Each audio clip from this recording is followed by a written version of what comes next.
বাদশা বাদশা কয়ে বাড়ির ভিতরে ঢুকে যান। বাদশার বইয়ের ওন্না ঠিক নাই, ওর মাও কি করতেছে, ওর বোন কি করতেছে, এক নজরে সিসি ক্যামেরা সব দেখা শেষ। কথা কয় না, কথা কয় না। সূরা নূর, এদিকে খেয়াল করেন, সূরা নূর আয়াত নাম্বার 27, কোরআন খুলে দেখবেন। আল্লাহ বলেছেন এক মুমিন যখন আরেক মুমিনের গৃহে প্রবেশ করবে, গৃহবাসীর অনুমতি নাও, সালাম দাও, তারপরে বাড়ি ঢুকে যাও। আপনি সালামও দেন না, অনুমতিও নেন না, এদিক দিয়ে ওদিক দিয়ে উকি ঝুঁকি মারেন, ভালো হয়ে যান। আল্লাহ যেন হেদায়েত দান করেন, জোরে বলেন আমিন। আপনি আমি যখন বাড়িতে যাব, স্ত্রীকে সালাম দেওয়ার দরকার আছে না নাই? বাড়িতে যা বউকে সালাম দিবেন, আসসালামু আলাইকুম রহিমা, কেমন আছো সোনা, ঘরের দরজাটা খোলো না, আমি তোমার লিটনের বাপ, তোমার দিওয়ানা। বউ খুশি হয়ে দরজা খুলে দেবে, কথা বলেন ঠিক কি না? কিন্তু আপনার আমার ব্যবহার এত মিষ্টি না, ঘরের দরজায় যা সব রাখ যা রে রুবেলের মা, এ দরজা খোল, বেশি দেরি হলে দরজা ভেঙে ফেলে দিয়া তোর পিঠের ওপর আজ কি যে হবি রে। ভিতর থেকে বউ বলে এটা স্বামী না সেকেন্ড আজরাইল। কথা কয় না, কথা কয় না। এরকম স্বামী আছে না নাই? সালাম দিবেন, সালাম আছে যেখানে শান্তি আছে, সালাম আছে যেখানে রহমত আছে। স্বামী স্ত্রীর মধ্যে সালাম আদান প্রদান হলে একে অপরের প্রতি শ্রদ্ধা, ভক্তি, বিশ্বাস, ভালোবাসা বেড়ে যায়। আল্লাহু আকবার বলেন। ঘরে ঢুকে স্বামীও সালাম দেয় না, বউও সালাম দেয় না, দুইজনে পোপা। কথা কয় না। অনেকে বলে হুজুর সালাম দিদিকে শরম লাগে, ওটা শরম না, শয়তানি। পারবেন তো ইনশাল্লাহ? একজন মুসলমান আর একজন মুসলমানের গৃহে প্রবেশ করতে হলে সর্বপ্রথম ওই গৃহবাসীর অনুমতি নিতে হবে, এরপরে সালাম দিয়ে প্রবেশ করতে হয়। আপনি বাদশা বাদশা কয়ে বাড়ির ভিতরে ঢুকে যান, বাদশার বইয়ের ওন্না ঠিক নাই, ওর মাও কি করতেছে, ওর বোন কি করতেছে, এক নজরে সিসি ক্যামেরা সব দেখা শেষ। কথা কয় না, কথা কয় না। সূরা নূর, এদিকে খেয়াল করেন, সূরা নূর আয়াত নাম্বার 27, কোরআন খুলে দেখবেন। আল্লাহ বলেছেন এক মুমিন যখন আরেক মুমিনের গৃহে প্রবেশ করবে, গৃহবাসীর অনুমতি নাও, সালাম দাও, তারপরে বাড়ি ঢুকে যাও। আপনি সালামও দেন না, অনুমতিও নেন না, এদিক দিয়ে ওদিক দিয়ে উকি ঝুঁকি মারেন, ভালো হয়ে যান। আল্লাহ যেন হেদায়েত দান করেন, জোরে বলেন আমিন। শ্রদ্ধাদের স্পিরিটে বারে বক্তার হিট আলোচনা হবে জায়গা মতো ফিট। আগে বলতাম কিছু আজ প্যান্ডেলে, কিছু আজ অ্যাঙ্গেলে, এখন আর অ্যাঙ্গেলে না, যা বলবো সব ডাইরেক্ট। অ্যাঙ্গেলে বলার দিন শেষ, ডাইরেক্ট বলার বাংলাদেশ। কথা বলে ঠিক কি না? আজ থেকে কয়েক মাস আগেও আমরা যখন কোরআনের মাহফিলে কথা বলার জন্য যাইতাম, যেখানে আমাদের খাবার আয়োজন থাকতো, বসার ব্যবস্থা থাকতো, সেখানে কিছু বুদ্ধিজীবীদের আগমন ঘটতো। এরা এসে দিত আমাদেরকে প্রথম সবক, যে হুজুর এটা বলা যাবে না, ওইটা বলা যাবে না, এটা বলবেন না, ওইটা বলবেন না, বলতো কিনা বলেন? এরপরে যখন আমরা মঞ্চে চলে আসতাম, আবারও কিছু দ্বিতীয় দফায় বুদ্ধিজীবীদের আগমন ঘটতো। এরা এসে দিত দ্বিতীয় সবক, দিয়ে বলতো হুজুর এ এলাকায় মোটামুটি আমরাই সব, আমরাই ওয়াজ যা করবেন, খবরদার নেত্রীর বিরুদ্ধে যেন কোনো কথা না হয়। এখন কি আর ওই বুদ্ধিজীবীরা আছে? জোরে বলেন আছে? টর্চ লাইট মেরেও চেহারা খুঁজে পাওয়া যাচ্ছে না। কথা বলে ঠিক কি না? এই জন্য মনে রাখবেন, জুলুম কখনো চিরস্থায়ী হতে পারে। জালেমদের শেষ পরিণতি হলো পরাজয়, আর মাজলুমদের শেষ পরিণতি হলো বিজয়। আল্লাহু আকবার বলে। ইন্নাল্লাহা লা ইয়াহদিল কওমাজ জালিমিন। যারা জালেম, আল্লাহ এদেরকে পছন্দ করে না, জালেমদেরকে আল্লাহ ভালোবাসে না। কথা বলে ঠিক কি না? আল্লাহ জালেমদের সাথে থাকে না, আল্লাহ থাকে মাজলুমদের সাথে। কথা বলে ঠিক কি না? এই জন্য আমরা মাজলুম ছিলাম, আল্লাহ আমাদেরকে বিজয় দিয়েছে। কিন্তু আমরা যেন কারো প্রতি জুলুম না করি, এটা মাথায় রাখা লাগবে। পারবেন তো ইনশাল্লাহ? ভূমিকা আর কথা না বাড়িয়ে আমরা সরাসরি মূল আলোচনায় প্রবেশ করতে চাই। সম্মানিত ভাইয়েরা আমার, এটা কোরআনের মাহফিল, আপনারা কোরআন শোনার জন্য আসছেন, তাই না? আমি যদি কোরআন থেকে কথা বলি, কারো কোনো সমস্যা আছে? জোরে বলেন তো, সমস্যা আছে? এই কোরআনের মধ্যে কোনো ভেজাল আছে? কোনো মিথ্যা আছে? কোনো ধোঁকা আছে? থাকবে কি করে? কিতাবটি নাজিল করেছেন কে? সে আল্লাহ রাব্বুল আলামিন বলেন, যালিকাল কিতাবু লা রাইবা ফীহি। আমার আল্লাহ রাব্বুল আলামিন জানিয়ে দিলেন, এটি এমন একটি কিতাব, যেই কিতাবের মধ্যে কোনো সন্দেহ নাই, কোনো সংশয় নাই, কোনো মিথ্যা নাই, কোনো ধোঁকা নাই। There is no doubt. বলুন আল্লাহু আকবার। হুদাল্লিল মুত্তাকিন, মুত্তাকি বান্দাদের জন্য গাইডলাইন হিসাবে, পথ প্রদর্শক হিসাবে আসমান থেকে কিতাবটি নাজিল করেছেন কে? সেই কিতাবের আলোচনা শুনলে লাভ না লস? আমার আল্লাহ জানিয়ে দিলেন লাভটা কি। ওয়া ইযা কুরিয়াল কুরআনু ফাসতামিউ লাহু ওয়া আনসিতু লাআল্লাকুম তুরহামুন।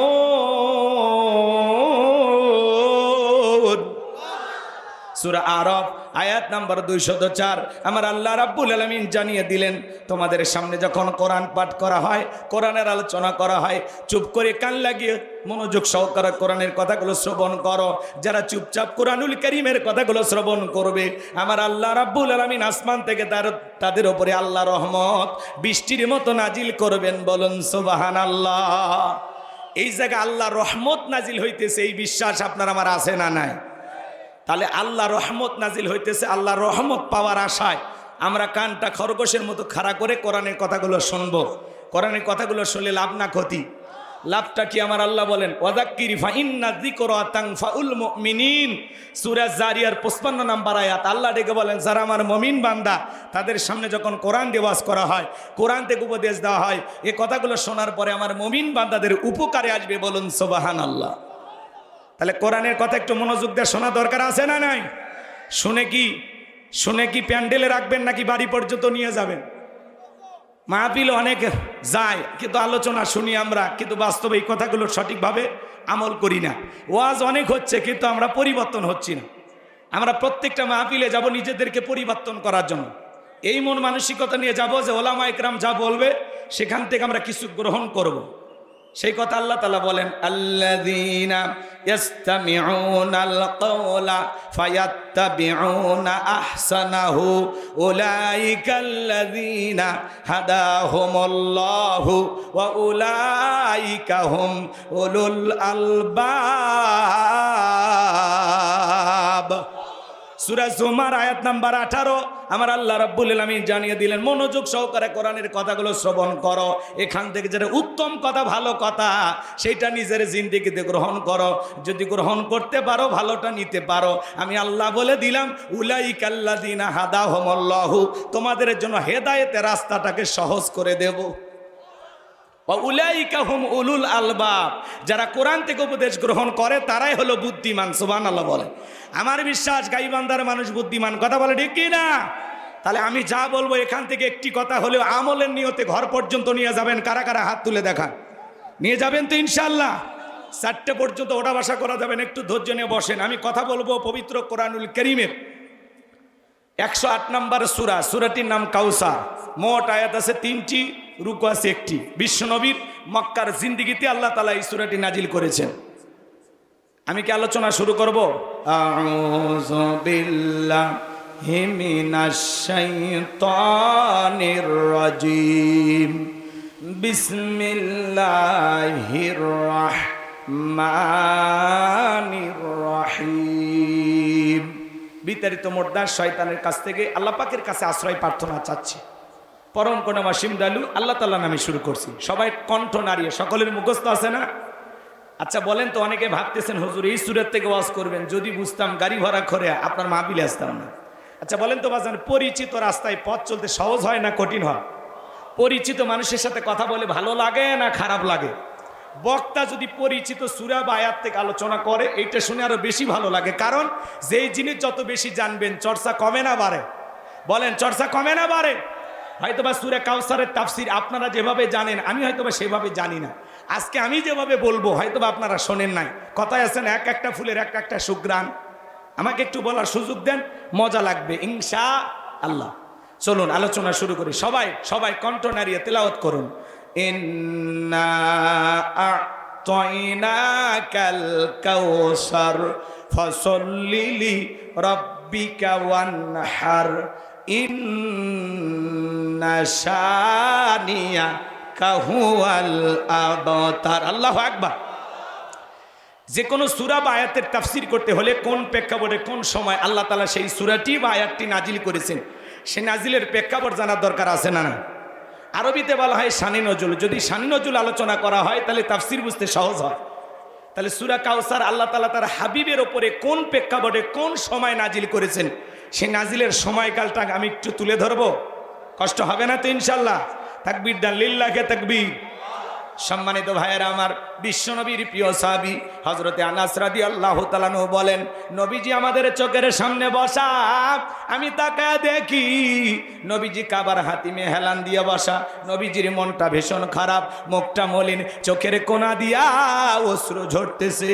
হযরতে আনাস ডেকে বলেন, কিছুটা সময় অতিবাহিত হয়ে যাওয়ার পরে আমি তাকায় দেখি আমার নবীজি মুস্কি মুস্কি হাসতেছেন। হযরতে আনাস ডেকে বলেন, নবী গো, এই মাত্র দেখলাম চোখ দিয়া পানি পড়তেছে, মনটা বড় খারাপ, আবার কেনই বা মুস্কি মুস্কি হাসেন? আমার নবী কেন কাঁদেন, কেন হাসেন? এর পিছনে রহস্য আছে না নাই? নবীজির কান্না করার কারণ হলো নবীজির কলিজার টুকরা ছেলে সন্তানগুলো জন্ম নেয় আর এক এক ছেলে সন্তানগুলো মারা যায়। আবুল কাসেম মারা যায়, আবু তাহের মারা যায়, ইব্রাহিম মারা যায়। বাবা হিসাবে নবীর মনেও কষ্ট লাগে কিনা? আপনারাই বলুন বাজান, আপনার আমার সন্তান যদি মারা যায় অবশ্যই মন খারাপ করব, কথা বলেন ঠিক কিনা? নবীজির ছেলে সন্তানগুলো মারা যায় আর নবীজির কাছের চাচা নাম হলো আবুল আহাব ডেকে বলে, ভাতিজা, তোমার বংশী বাতি জ্বালানোর কেউ থাকলো না, তুমি একটা লেজ কাটা, তুমি একটা নির্বংশ, তুমি একটা হাত খুঁড়ে চড়ে কন্যা উজুবিল্লাহ। যদিও রসুলের চারটা কন্যা সন্তান জীবিত ছিল, এরপরে আবুল আহাব সমালোচনা করে। আপনারাই বলুন বাজান, আল্লাহ না করুক আপনার আমার সন্তান যদি মারা যায়, কাছের আত্মীয় স্বজনদের উচিত বিপদের দিনে সান্ত্বনা দেওয়া। বাবা তুমি সবর করো, ধৈর্য ধারণ করো, সন্তান দিয়েছে আল্লাহ, নিয়েছে, মন খারাপ করো না, জীবন মৃত্যুর মালিক আল্লাহ। আল্লাহ যদি চাই বছর না ঘুরতে আবারও তোমাদের ঘর আলোকিত করে সন্তান দিতে পারেন, তিনি কে? তাহলে কাছের মানুষদের উচিত বিপদের দিনে সান্ত্বনা দেওয়া, পাশে থাকা, ধৈর্যের ওয়াজ করা, সবরের ওয়াজ করা, কথা বলেন। কিন্তু নবীর চাচা আবুল আহাব এতটাই খারাপ, আবু জেহেলের চাইতে কিন্তু আবুল আহাব খারাপ। আল্লাহ আবু জেহেলের নামে কোনো সূরা দেয়নি, কিন্তু আবুল আহাবের নামে সূরা দিয়েছে। শুধু আবুল আহাব খারাপ না, আবুল আহাবের বউও খারাপ। ওইটা সূরা আহাবের তাফসীর করলে আপনারা বুঝতে পারবেন, কিন্তু ওইদিকে আমি যেতে পারবো না আজকে। কষ্ট হয় আপনাদের? বিরক্ত হইতেছেন আমার কথায়? তাহলে নবীর কাছের চাচা সমালোচনা করে, বিশ্ব নবীর ছেলে সন্তানগুলো কেন মারা গেল? একটা ছেলে সন্তান কেন জীবিত থাকলো না? আল্লাহ তাআলা কেন তাদেরকে শিশুকালে উঠিয়ে নিলেন? এর পিছনে রহস্য আছে না নাই? অনেক পয়গাম্বার এসেছেন, তার সন্তানেরা জীবিত ছিল যৌবন পর্যন্ত, প্রাপ্ত বয়স হওয়া পর্যন্ত, কিন্তু বিশ্বনবীর একটা ছেলে সন্তানও কেন জীবিত থাকলো না? শিশুকালে কেন আল্লাহ তাআলা উঠিয়ে নিলেন? এর পিছনে রহস্য আছে না নাই? এর পিছনে এদিকে খেয়াল করেন, এর পিছনে রহস্য আছে তিনটি। জোরে বলেন কয়টি? আরো জোরে। নবীর উম্মত হিসেবে জানতে মনে চায় না নবীর ছেলে সন্তানগুলো আল্লাহ তাআলা কেন উঠিয়ে নিলেন? কি সেই তিনটি কারণ, কি সেই রহস্য? কারা কারা শুনবেন? দুই হাত তুলে আল্লাহকে দেখান। শুনবেন তো ইনশাআল্লাহ? তাকবীর দেন, লিল্লাহি তাকবীর। হাত নামান। ভাইয়েরা আমার, নবীজির ছেলে সন্তানগুলো আল্লাহ কেন উঠিয়ে নিলেন? কি সেই তিনটি কারণ, কি সেই রহস্য? আমি যদি বলতে চাই তাহলে 3 নাম্বার আয়াতের আলোচনা করা লাগবে। আমি কি 1 নাম্বার আয়াত বাদ দিয়ে 3 নাম্বারে যাব, নাকি আস্তে আস্তে শুরু করা যাক? ধৈর্য আছে তো ভাই? নবীর সম্মান মর্যাদা নিয়ে আলোচনা হবে। যদি আপনার কাছে ভালো না লাগে বুঝে নেবেন কপালটা পুড়ে গেছে। কথা বলে না কেন? এক জায়গায় যা বললেন, ভাই বলেন তো আমাদের নবীর নাম কি? বলে হুজুর আব্দুল কাদের জিলানী। পীর সাহেবের নাম মুখস্থ আছে, কিন্তু কপাল পরা নবীর নামটাও বলতে পারে না। এমনও মুসলমান সমাজে আছে না? কথা বলেন ভাই। রাগ করেন? দিনের বেলা কি ভয় লাগে? এখন কি আর ভয় আছে যে বক্তা গরম ওয়াজ করলে শ্রোতা বক্তাকে ধরে নিয়ে যাবে? সেই দিন আছে? ওইটা 5ই আগস্টের আগে পাল্টে গেছে। কথা কন ঠিক কি না? পাল্টায় দিছে কে? বিএনপি জামাতের ক্ষমতা আছে, ছাত্র নেতাদের ক্ষমতা আছে, পরিবর্তন করে দিয়েছেন তিনি কে? লিল্লাহি তাকবীর। সম্মানিত ভাইয়েরা আমার, গভীর মনোযোগ দিয়ে কথাগুলো শুনবেন বাজান। নবীজির ছেলে সন্তানগুলো কেন মারা গেল? কি সেই 3টি রহস্য, কি সেই 3টি কারণ? অবশ্যই আমি শেষের দিকে আপনাদেরকে বলে দেব, একটু ধৈর্য নিয়ে আলোচনাগুলো শুনবেন। তাহলে একে তো সন্তান হারানোর ব্যথা, অন্যদিকে কাফেরদের সমালোচনা, আবার সাহাবা ইকরাম যারা ইসলাম ধর্ম গ্রহণ করে, কাফের বেঈমান তাদের উপর নির্যাতন জুলুমের স্টিম রোলার চালায়। হযরতে বেলাল তখনও কালেমা পড়ে মুসলমান হন নাই। নবীজি আমার দারুল আরকামে বসা রাত্রিবেলায় হযরতে বেলাল বিশ্বনবীর দরবারে উপস্থিত হয়ে গেলেন। নবীজির চেহারার দিকে তাকাইয়া দেখে বলেন, নবী গো, আপনার চাইতে সুন্দর মানুষ আমি জীবনে কোনোদিন দেখি না। আপনার আমার নবী কতটা সুন্দর ছিলেন জানেন? হযরতে জাবের রাদিয়াল্লাহু তাআলা আনহু বলেন, পূর্ণিমার রাত আমি রাসূলের বাড়িতে গিয়েছিলাম, সেদিন দেখেছিলাম চাঁদ উদয় হয়েছে দুইটা, একটা চাঁদ আসমানে আর একটা চাঁদ জমিনে। হযরতে জাবের ডেকে বলেন, আমি একবার আকাশের পূর্ণিমার চাঁদের দিকে তাকাই, আর একবার বিশ্বনবীর চেহারার দিকে তাকাই। হযরতে জাবের বলেন, ওই আকাশের পূর্ণিমার চাঁদের চাইতেও বিশ্বনবীকে আমার কাছে বেশি সুন্দর মনে হয়। নবী কত সুন্দর ছিলেন জানেন? আম্মা জান আয়েশা ডেকে বলেন, যারা ইউসুফ নবীর চেহারার দিকে তাকাইয়া মিশরের রানীরা ফল কাটতে গিয়ে আঙ্গুল কেটে ফেলে দিয়েছিল, ওরা যদি আমার বিশ্ব নবীর চেহারার দিকে তাকাইতো, শুধুমাত্র আঙ্গুল নয়, আঙ্গুল কাটতে কাটতে হাত কাটতে কাটতে কখন যে নিজের কলিজা কেটে দুফাক করে দিত, মুহূর্তের জন্য টের পাইতো না। আপনার আমার নবী এতটাই সুন্দর। আম্মা জান আয়েশা আরো বলেন, ও দুনিয়ার মানুষ, তোমাদের একটা সূর্য আছে, আমি আয়েশারও একটা সূর্য আছে। তোমাদের সূর্য উদয় হয় দিনের বেলায়, আর আমি আয়েশার সূর্য উদয় হয় রাতের বেলায়। আম্মা জান আয়েশা একদিন সেলাইয়ের কাজ করতেছিলেন, হাত থেকে সুইটা পড়ে গেল, বাতিতে কোনো তেল ছিল না, বাতি জ্বালাইতে পারলেন না, অফিকায় বৈশা থাকলেন। বিশ্বনবী যখন এশার সালাত আদায় করার পরে ঘরের ভিতরে প্রবেশ করলেন, সর্বপ্রথম ঘরে ঢুকে নবীজি স্ত্রীকে সালাম দিলেন। বাদশা কয়ে বাড়ির ভিতরে ঢুকে যান, বাদশার বইয়ের ওন্না ঠিক নাই, ওর মাও কি করতেছে, ওর বোন কি করতেছে, এক নজরে সিসি ক্যামেরা সব দেখা শেষ। কথা কয় না, কথা কয় না। সূরা নূর, এদিকে খেয়াল করেন, সূরা নূর আয়াত নাম্বার 27, কোরআন খুলে দেখবেন। আল্লাহ বলেছেন, এক মুমিন যখন আরেক মুমিনের গৃহে প্রবেশ করবে, গৃহবাসীর অনুমতি নাও, সালাম দাও, তারপরে বাড়ি ঢুকে যাও। আপনি সালামও দেন না, অনুমতিও নেন না, এদিক দিয়ে ওদিক দিয়ে উকি ঝুঁকি মারেন, ভালো হয়ে যান। আল্লাহ যেন হেদায়েত দান করেন, জোরে বলেন আমিন। আপনি আমি যখন বাড়িতে যাব, স্ত্রীকে সালাম দেওয়ার দরকার আছে না নাই? বাড়িতে যা বউকে সালাম দিবেন, আসসালামু আলাইকুম রহিমা, কেমন আছো সোনা, ঘরের দরজাটা খোলো না, আমি তোমার লিটনের বাপ, তোমার দিওয়ানা। বউ খুশি হয়ে দরজা খুলে দেবে, কথা বলেন ঠিক কিনা?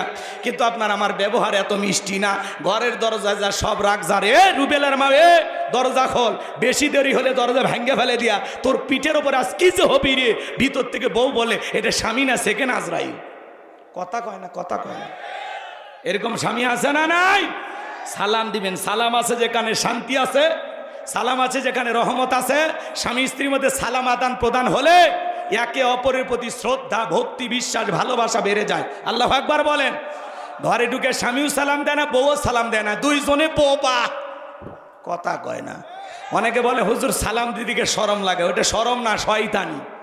পারবেন তো ইনশাল্লাহ? একজন মুসলমান আর একজন মুসলমানের গৃহে প্রবেশ করতে হলে সর্বপ্রথম ওই গৃহবাসীর অনুমতি নিতে হবে, এরপরে সালাম দিয়ে প্রবেশ করতে হয়। আপনি বাদশা কয়ে বাড়ির ভিতরে ঢুকে যান, বাদশার বইয়ের ওন্না ঠিক নাই, ওর মাও কি করতেছে, ওর বোন কি করতেছে, এক নজরে সিসি ক্যামেরা সব দেখা শেষ। কথা কয় না, কথা কয় না। সূরা নূর, এদিকে খেয়াল করেন, সূরা নূর আয়াত নাম্বার 27, কোরআন খুলে দেখবেন। আল্লাহ বলেছেন, এক মুমিন যখন আরেক মুমিনের গৃহে প্রবেশ করবে, গৃহবাসীর অনুমতি নাও, সালাম দাও, তারপরে বাড়ি ঢুকে যাও। আপনি সালামও দেন না, অনুমতিও নেন না, এদিক দিয়ে ওদিক দিয়ে উকি ঝুঁকি মারেন, ভালো হয়ে যান। আল্লাহ যেন হেদায়েত দান করেন, জোরে বলেন আমিন। বলতে চাই, নবী আমার যখন সালাম দিয়ে প্রবেশ করলেন, আম্মা জান আয়েশা ডেকে বলেন, নবীজির চেহারার আলোতে সুইটা কই পড়ে আছে আমি পরিষ্কার দেখতে পেয়েছি। বলুন সুবহানাল্লাহ।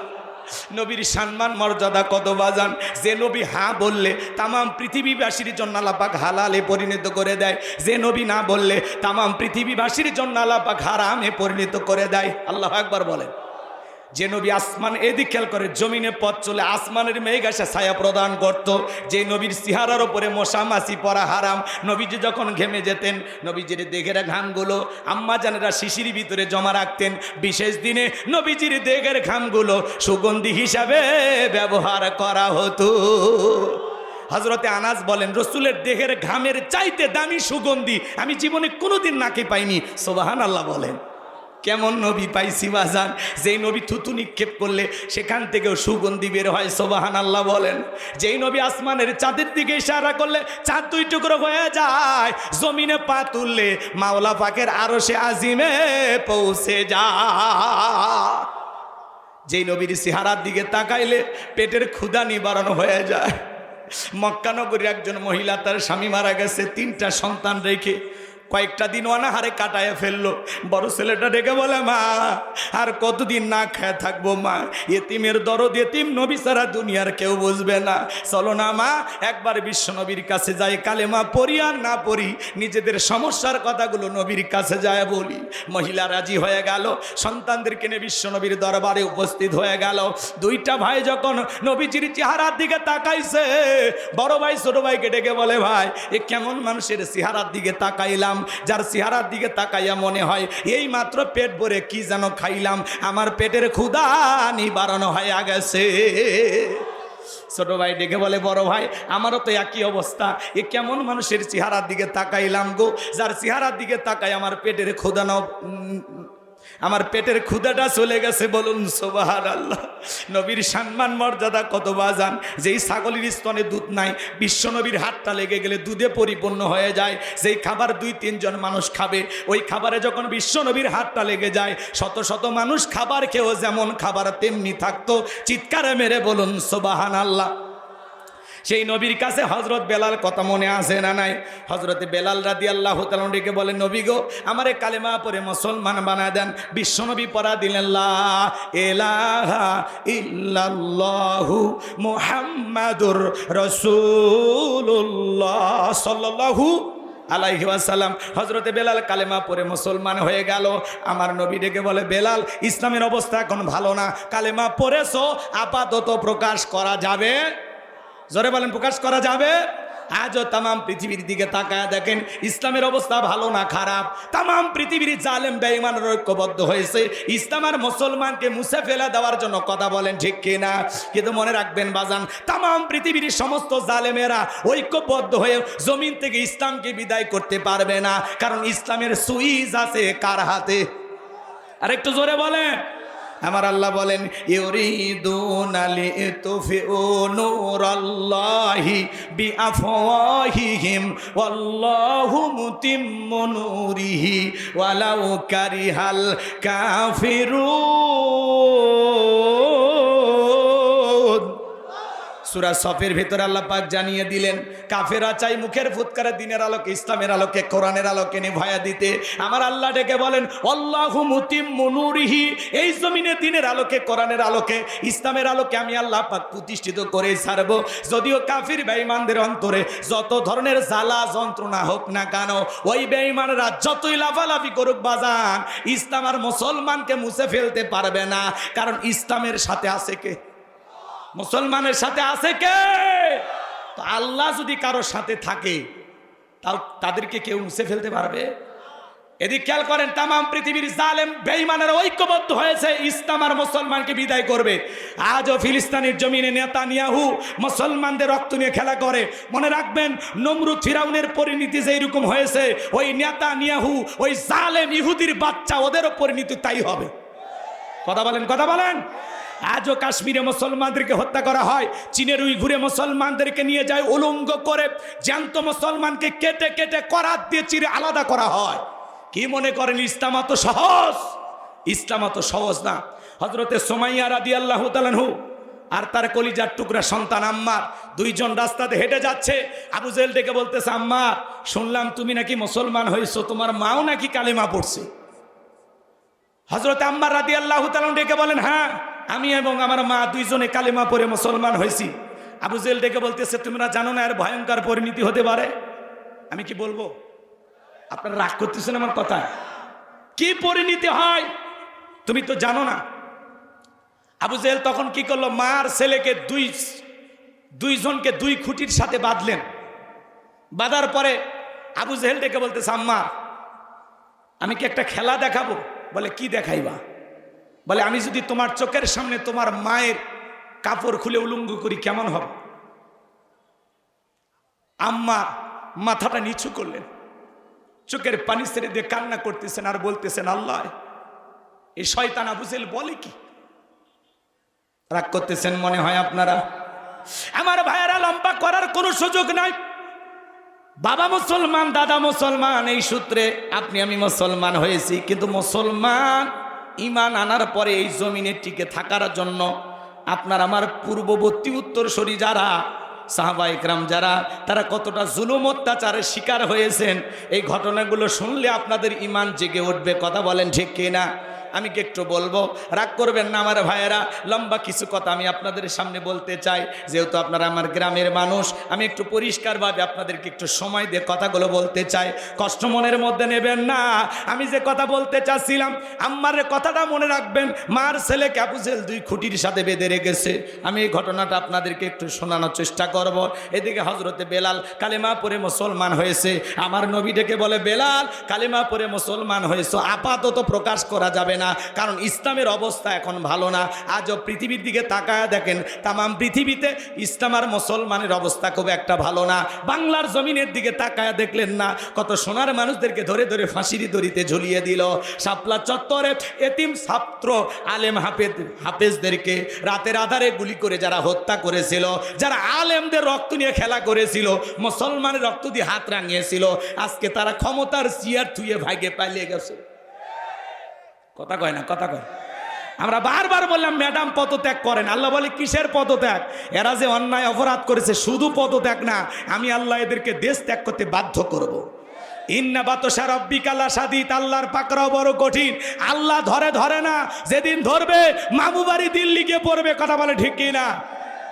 আজ আছে? বলেন আছে? বড় বড় কথা বলতো পালাবো না, হারাবো না। ঈশ্বর চাচাকে বলা হয় স্বৈরাচার শাসক।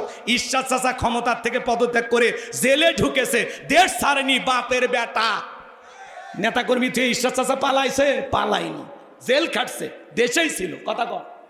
দেশ নেত্রী বেগম খালেদা জিয়া জেল খেটেছেন, অসুস্থ হয়ে দেশে পড়েছিলেন, দেশ ছাড়েনি। বাপের বেটি কাতারে আমি রাজকীয় বিমান পাঠাইছে, সেই বিমানে চড়ে বিদেশে চিকিৎসা নিতে গেছে। কি সম্মান! আল্লাহু আকবার। আর একজন 45 মিনিট সময় পেয়ে হেলিকপ্টার ভাড়া করে পেলে গেছে। এ কথা কয় না কে? কথা কয় না কে? রাগ করেন আপনারা? রাগ করেন? ওয়ানাশহাদু আন্না সাইয়্যিদানা ওয়া সানাদানা ওয়া হাবিবানা ওয়া মাওলানা মুহাম্মাদান আবদুহু ওয়া রাসূলুহু আল্লাযী আরসালাহু বিল হাক্কি বাশীরাও ওয়া নাযীরা وداعيا إلى الله بإذنه وسراجا وقمرا منيرا فقد قال الله تعالى في كلامه المجيد وفي فرقانه الحميد। সকলে জবান ছেড়ে মোহাব্বতে আওয়াজ দে পড়ুন, আউযু বিল্লাহি মিনাশ শাইতানির রাজিম, বিসমিল্লাহির রাহমানির রাহিম। ইন্না আ'তাইনাকাল কাউসার ফাসাল্লি লিরাব্বিকা ওয়ানহার ইন্না শানিয়াকা হুয়াল আবতার। সাদাক্তা ইয়া রাব্বাল আলামিন। ওয়ান আবি হুরায়রা রাদিয়াল্লাহু তাআলা আনহু قال قال رسول الله صلى الله عليه وسلم الدنيا سجن المؤمن وجنة الكافر رواه مسلم. وقال تعالى في شان حبيبي إن الله وملائكته يصلون على النبي يا أيها الذين آمنوا সল্লু তাসলিমা। রইবে থেমে, বাড়ে বাড়ে জ্বলবে বাতি, হয়তো বাতি জ্বলবে না, তাই বলে তো ভীরুর মতো বসে থাকলে চলবে না। মুসলিম আমি, সংগ্রামী আমি চিররণবীর, আল্লাহকে ছাড়া কাউকে মানি না, নারায়ে তাকবীর। মুসলিম জাগে কারবালাতে, কঠিন শপথ পরে সেই মুসলিম চির উত্তম, তাই তো একত্রে শপথ নিলাম আল্লাহ রাজা গড়ব এবার চির শান্তি সুখের নীর। আল্লাহকে সারা কাউকে করি না ভয়, নারায়ে তাকবীর। কইরে খালেদ কইরে ওমর, এসেছে নতুন বদর। কইরে খালেদ কইরে ওমর, এসেছে নতুন বদর। কোথারে দেখবি জয়ী তরুণ মুজাহিদ। আবারও কি গাইতে হবে ঘুম ভাঙানো গীত, আবারও কি গাইতে হবে ঘুম ভাঙানো গীত। লা ইলাহা ইল্লাল্লাহ, জোরে লা, একটু আওয়াজ করে মোহাব্বতে জোরে জোরে লা ইলাহা ইল্লাল্লাহ, জোরে লা, জোরে লা ইলাহা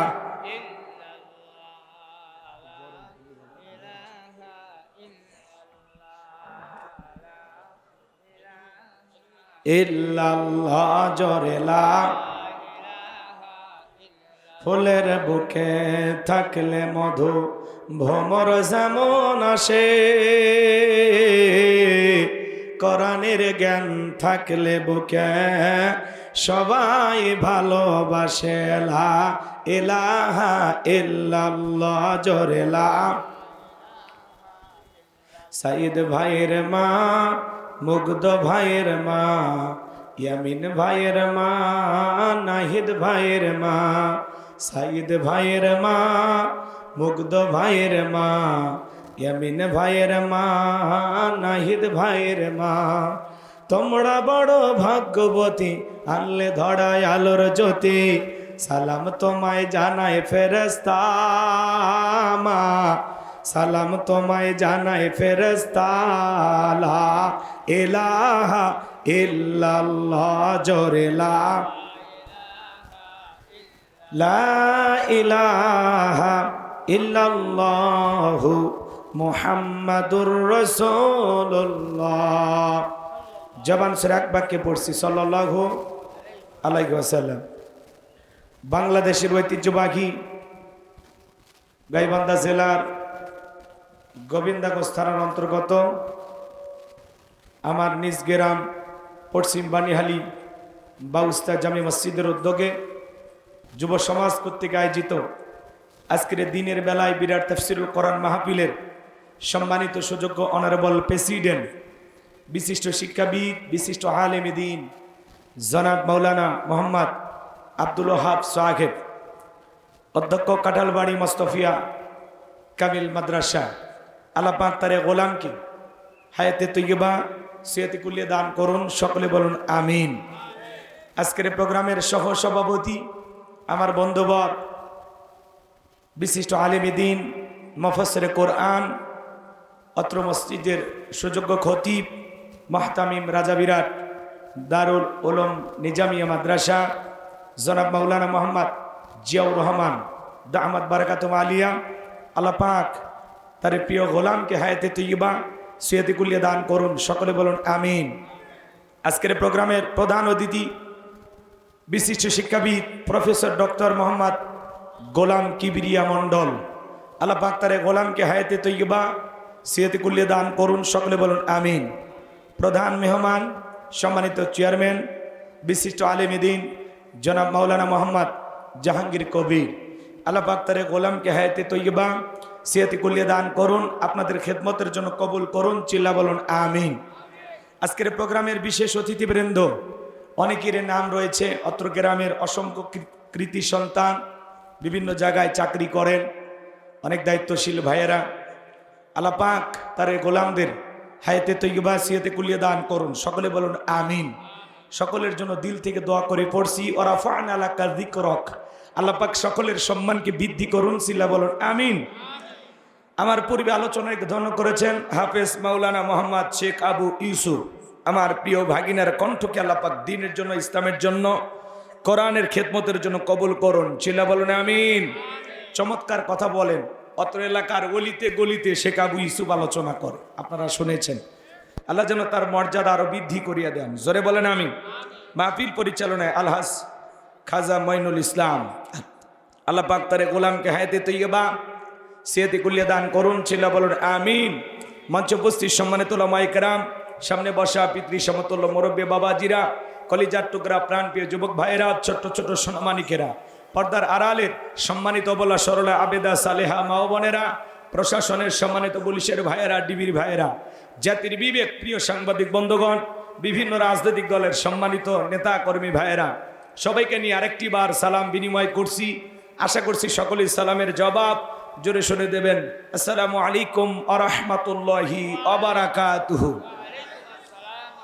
আমরা শুকরিয়া আদায় করতেছি সে মহান রবের দরবারে, আল্লাহ পাক সুবহানাহু ওয়া তাআলা অত্যন্ত দয়া করে, করুণা করে, মায়া করে, মহাব্বত করে, ভালোবেসে, পছন্দ করে অত্র এলাকা থেকে গনে গনে গণান্বিত করে, যাচাই বাছাই করে শুধুমাত্র কেবলমাত্র কোরআনুল কারীমের মহাব্বতে আজকের মাহফিলে এ জান্নাতি বাগানে জান্নাতি পরিবেশে আসার বসার সুযোগ দান করেছেন।